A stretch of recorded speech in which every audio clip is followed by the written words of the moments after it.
Welcome to the lecture series of MATLAB. This is fourth lecture. In this video lecture, we will discuss elementary and trigonometric math functions of MATLAB. So first of all, we open MATLAB and we will start elementary maths functions first. The first function is square root. Square root in the MATLAB is written as SQRT, and whose square root we want to find. Let's say we want to find the square root of 81. So it gives the output. Answer is 9. The next elementary maths function is exponential. Exponential is written as EXP, and whose exponential we want to find out. We want to find the exponential of 5, and it is written as EXP bracket 5. So this is the answer. Next is absolute value, ABS, whose absolute value we want to find. Let's say minus 24, and it returns the absolute value. The next one is log.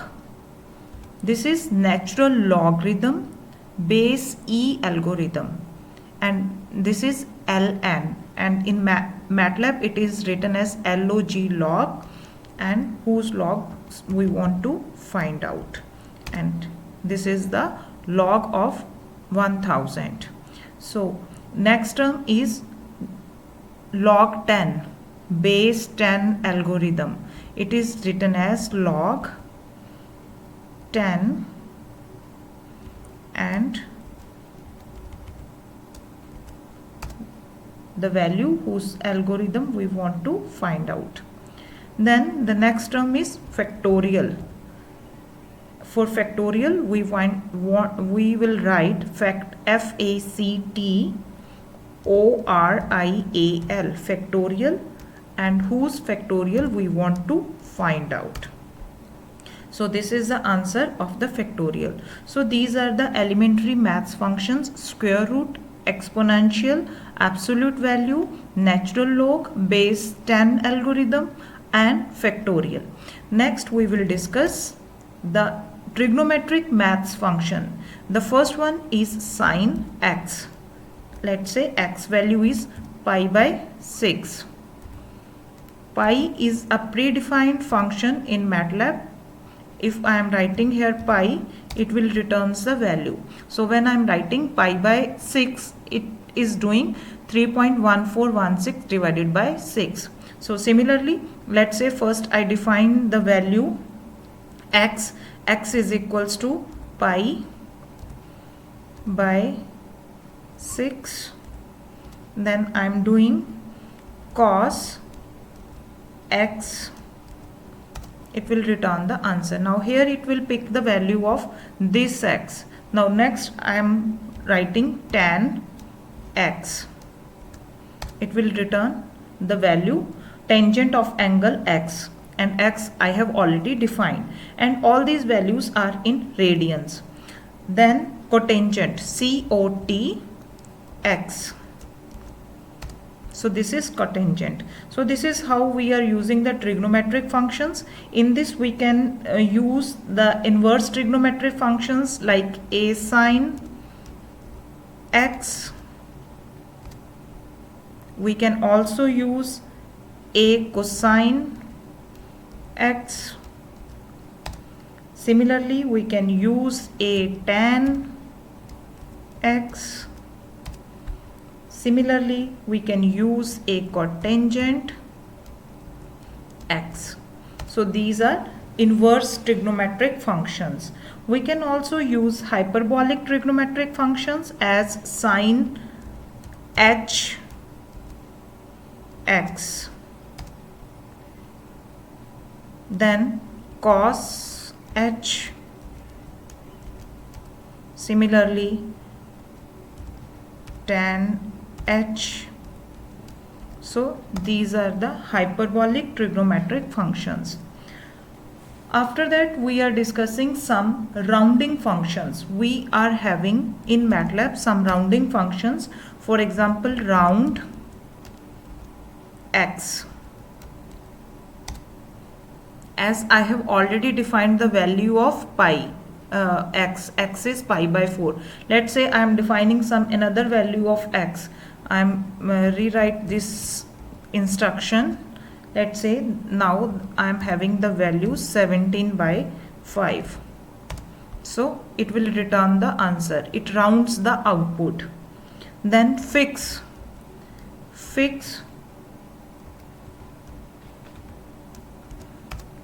It will show round towards the 0. It fixes the values towards the 0. Then sealing, C-E-I-L, seal, x any value. It seals the value towards the infinity. Fix is seals the value, means it fixes the values towards 0, and seal, it fixes the value towards the infinity. Then floor.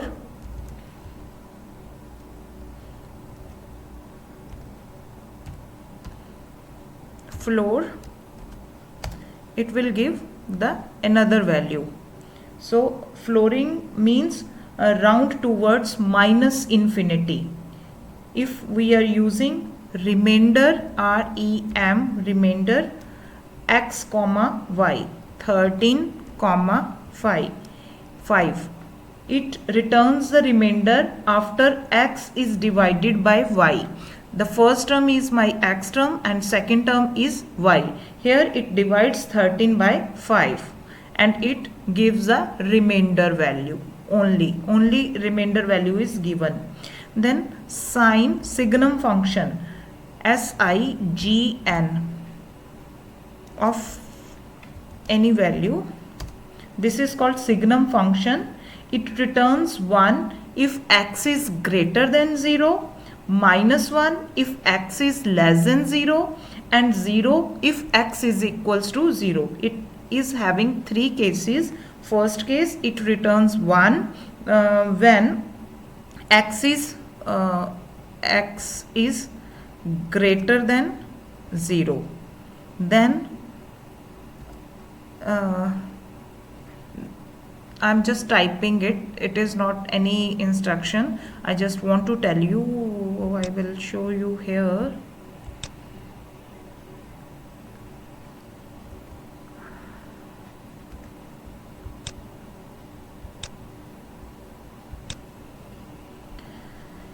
In the case of signum function, we can write it as SIGN, and it returns the value 1 when x is greater than 1. It returns the value -1 when x is less than 0, and it returns the value 0 when x is equals to 0. So this is how we are using signum functions in MATLAB. Then we are talking about how we define the variables. There are some rules in defining in MATLAB. We will reopen MATLAB. When we are defining the variables in the MATLAB, the first is give some name to the variable. As I am defining x is equals to 76. So x is the name to the variable. X is a variable which I defined. This variable name can be up to 63 characters long or 31 characters in MATLAB. It changes according to the version of the MATLAB.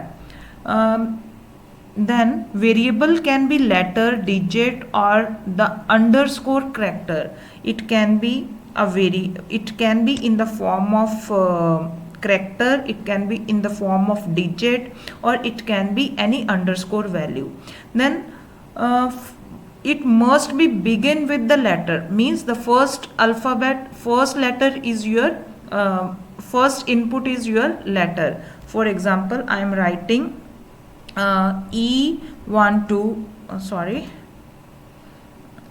let's say S123 is equals to 34. It will give the answer. So first is my letter and other two are the numbers. So this S123 is my variable name. MATLAB is basically a case sensitive. It distinguishes between upper cases and lower cases.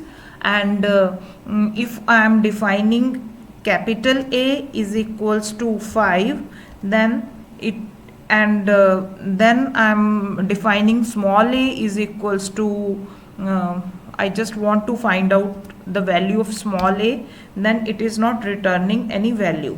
So small a I have to redefine.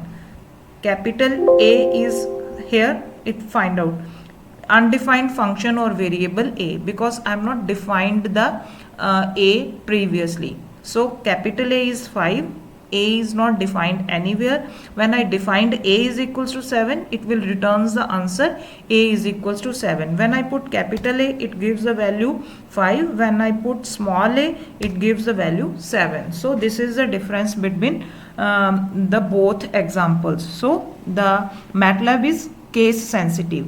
Next, avoid using the name of inbuilt functions for the variables. As in the MATLAB we are having some inbuilt functions, for example cos, sine, cosine, exponential, square root, then pi, then infinity. Some are the predefined functions in the MATLAB. So to avoid to give the name of the variables by predefined numbers. So now I am discussing some predefined variables in the MATLAB. The first one is pi, as I have already discussed, it returns the value pi. Then if I am putting infinity, INF, this is used for infinity, it returns the value infinity, where in the algorithm we define infinity, we put INF. Then I is defined as under root -1, and when I put I, it will return this value. Similarly J and I both are the defined as under root -1. And next is NaN. NaN is not a number. When we are having it stands for not a number, used when MATLAB cannot determine a valid numeric value, it returns NaN. For example, 0 by 0, it will give us 0 by 0, it gives us NaN, means this is not a number. So this is all about the elementary functions, trigonometric functions, rules for defining the variables, then predefined variables. Then we have discussed some commands, for example clear, clear, CLEAR, clear, it will clear the workspace. And CLC, it clears the screen. Then if I am writing who, it gives us my predefined variables. It will take some time. It will display a list of variables currently in the memory, because it is not returning the value, because previously I used the clear all command.